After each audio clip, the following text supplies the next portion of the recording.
నమస్తే. ప్రస్తుతం మనతో పాటు పావని గౌడ్ ఉన్నారు, మాట్లాడే ప్రయత్నం చేద్దాం. అక్క నమస్తే. అక్క నమస్తే. బాగున్నారు అక్క? ఉన్నా గిట్లున్నా. ప్రజా పాలనలో ఇందిరమ్మ రాజ్యంలో సస్యశ్యామలం గుర్ర మంచి సస్యశ్యామలం ఏమున్నది? ఎక్కడ చూసినా కరువు కాటకాలు, నీళ్లు లేక గోసలు పడుతున్నారు జనాలు, పంటలు ఎండిపోతున్నాయి, రైతులు ఆత్మహత్యలు చేసుకున్నారు, అప్పుల పాలవుతున్నారు, ఘోరంగా ఉంది.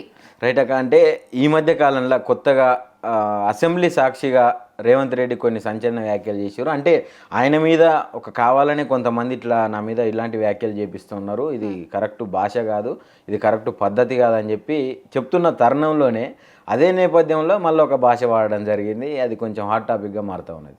ఏం చెప్తారు? భాష గురించి రేవంత్ రెడ్డి మాట్లాడితే దయ్యాలు వేదాలు వర్ణించినట్టుగా ఉంటాయి. బూతుకు నిర్వచనమే రేవంత్ రెడ్డి. బూతుల నుంచెల్లి అధికారంలోకి వచ్చి అవే బూతులను అధికారంలోకి వచ్చిన తర్వాత వాడుకుంటూ గత ముఖ్యమంత్రి వర్యులను, కేసీఆర్ గారిని, జాతిపితను, తెలంగాణ బాపూజీని ఏ విధంగా మాట్లాడుతున్నాడో మనం అందరం చూస్తూనే ఉన్నాం.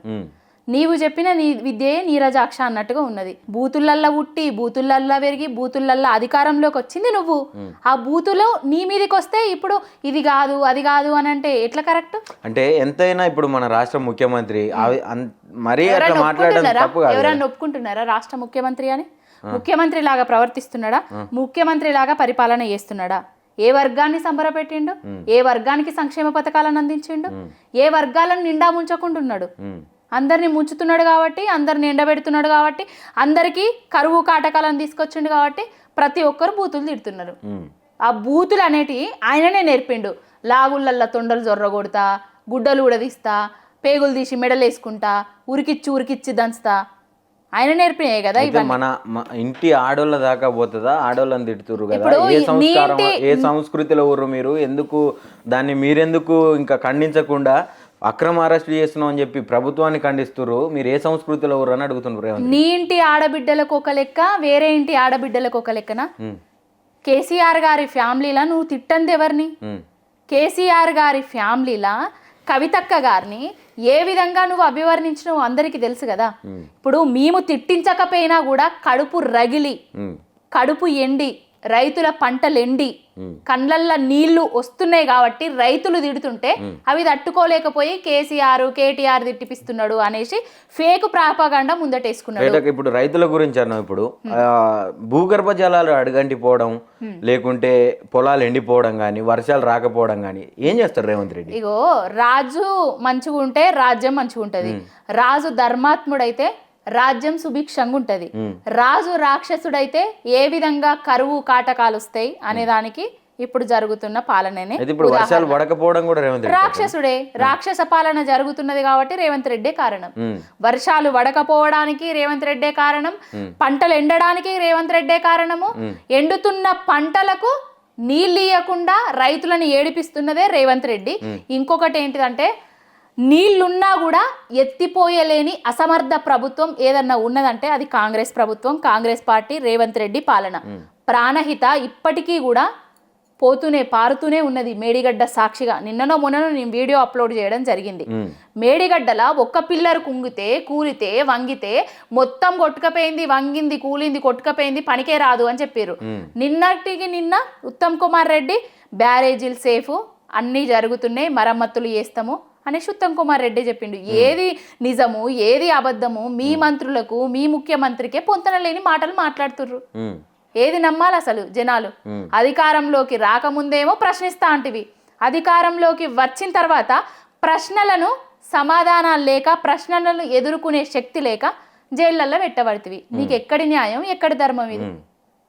అంటే ఈ మధ్య రీసెంట్గా ఒక ఉస్మానియా గడ్డ అనగానే మొదటగా గుర్తుకొచ్చేది పోరాటాలు గుర్తొస్తాయి. అక్కడి నుంచి మలిదశోద్యమం కానీ, వందే మాతరం పోరాటం కానీ, ఇలాంటి చాలా అన్ని పోరాటాలకు వేదిక అయింది అది ఉస్మానియా గడ్డ.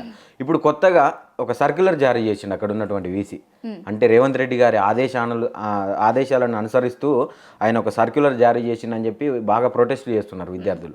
ఏం చెప్తారు అక్క మీరు దాని మీద? అంటే అక్కడ ఉన్నటువంటి ఉస్మానియా వేదికగా ఎలాంటి ప్రొటెస్టులు కానీ, నిరసనలు, ధర్నాలు చేయొద్దు, చేయడానికి వీల్లేదని చెప్పి చెప్తా ఉన్నాడు. ఇప్పుడు ఏదైతే ఉస్మానియా గడ్డ నుంచి నిరుద్యోగులను అడ్డంగా పెట్టుకొని అడ్డంగా బలిసి అధికారంలోకి వచ్చి ఈ అడ్డదారిలో అధికారంలోకి వచ్చి ఆ అధికార మదంతో ఉస్మానియా బిడ్డలను, పోరాటాలకు పుట్టినిల్లైన బిడ్డలను మీరు ఏది పోరాటం చేయొద్దు, మీకు ఇక్కడ స్లోగన్స్ ఇచ్చే హక్కు లేదు అని చెప్పడం ఎంతవరకు సమంజసం?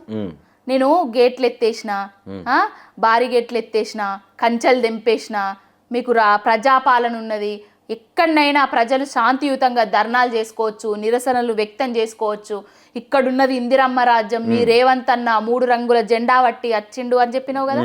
మరి ఇప్పుడు నీకేమైంది? ఏం పుట్టిందని ప్రశ్నలకు తట్టుకోలేకపోతా ప్రశ్నలకు తట్టుకుండా ఉండి చెప్పే సమాధానాలు లేక పోరాటాలు వద్దని చెప్తున్నావు. ఇదంతా రేవంత్ రెడ్డి డైవర్షన్ పాలిటిక్స్. పాలన చేతగాక, పరిపాలన మీద అవగాహన లేక ప్రభుత్వం నడుపుతూ ప్రతి ఒక్కరిని, ప్రతి ఒక్క వర్గాన్ని నాశనం చేస్తున్నాడు రేవంత్ రెడ్డి అనేటోడు. అయితే గతంలో ఉన్నటువంటి ముఖ్యమంత్రి మీద ఎప్పుడు కూడా ఇలాంటి పదజాలం యూజ్ చేయలేదు ప్రజలు.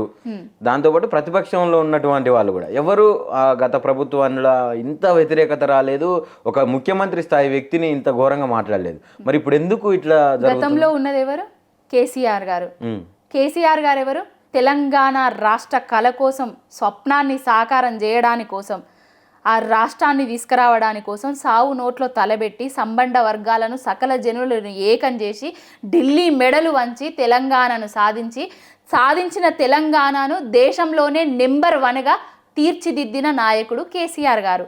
ప్రతి ఒక్కరికి రైతు బంధు ఇచ్చిండు, రైతులందరికీ నీళ్ళు ఇచ్చిండు, కరెంట్ ఇచ్చిండు, పెన్షన్లు ఇచ్చిండు, 200 ఉన్న పెన్షన్ను 2000 రూపాయలు చేసిండు.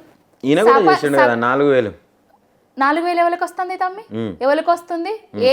మరి అది రేవంత్ రెడ్డి నానమ్మకి వస్తుందా, లేకపోతే రేవంత్ రెడ్డి అమ్మమ్మకి వస్తుందా 4,000? ఎవరికి వస్తుంది? ఏ అవ్వలకు వస్తలేదు, ఏ తాతలకైతే 400 పెన్షన్లు ఇప్పటి వరకు వచ్చింది లేదు. 2,000 పెన్షన్ కూడా 2 నెలలు ఎగ్గొట్టి టైంకు ఇయ్యకుండా జాప్యం చేస్తున్నాడు. మందు గోళీలు లేక అవస్థలు పడుతున్నారు ముసలవ్వలు, పెన్షన్లు సరిగివ్వకుండా. కేసీఆర్ గారు ఎక్కడ? ఆకాశంలో ఉన్న నాయకుడు ఎక్కడ? అవకాశం కోసం అడ్డదారులు దొక్కే ఈ రేవంత్ రెడ్డి ఎక్కడ?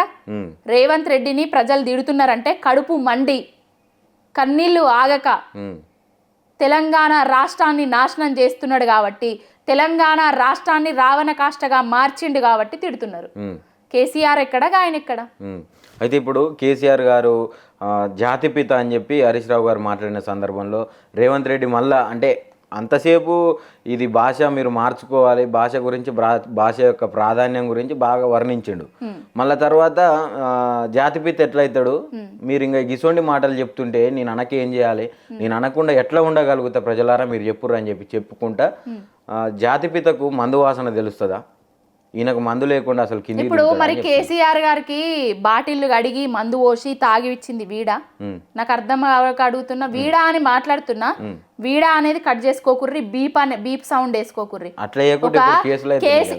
కేసులకు భయపడతామా తమ్మి? పోరాటంలో నుంచి వచ్చిన బిడ్డలం మనమందరం. పోరాటం చేసే తెలంగాణ రాష్ట్రాన్ని సాధించుకున్నాం. రాష్ట్రం నాశనం అయితే అంటే గమ్ము నూకుంటామా మనమందరం? కేసీఆర్ గారు నువ్వు తాగుతావు, నువ్వు తింటావు, మద్యానికి కేర్ ఆఫ్ అడ్రస్ చేసింది తెలంగాణనే రేవంత్ రెడ్డి. ఇప్పుడు మద్యం అమ్మకాలలో ముందుకు పోవాలని వాళ్ళ ఆబ్కారీ ఆఫీసర్లను వాళ్ళందరికీ రేటింగ్స్ గింత ఉండాలని చెప్పిందే రేవంత్ రెడ్డి. మరి కేసీఆర్ గారికి గ్లాసులు పోసిచ్చిండా, లేకపోతే వాసన నోట్ల నోరు పెట్టి ఇట్లా చూసిండా? మరి ఎక్కడి నుంచి వస్తుంది నాకు వాసన? ఒక స్వరాష్ట్ర కళను సాకారం చేసిన నాయకుడిని కేసీఆర్ గారిని అట్లా మాట్లాడడం సభ్య సమాజం. అంటే నేనేమంటున్నా, అంతకు ముందేమో ఇట్లా భాష ప్రాధాన్యం గురించి చెప్పిండు, అన్పార్లమెంటరీ లాంగ్వేజ్ యూజ్ చేయొద్దని ఎవడేం మాట్లాడినా కేసీఆర్ గారి కాలి గోటికి కూడా ఈ నాయకులు ఎవ్వడు సరిపోడు.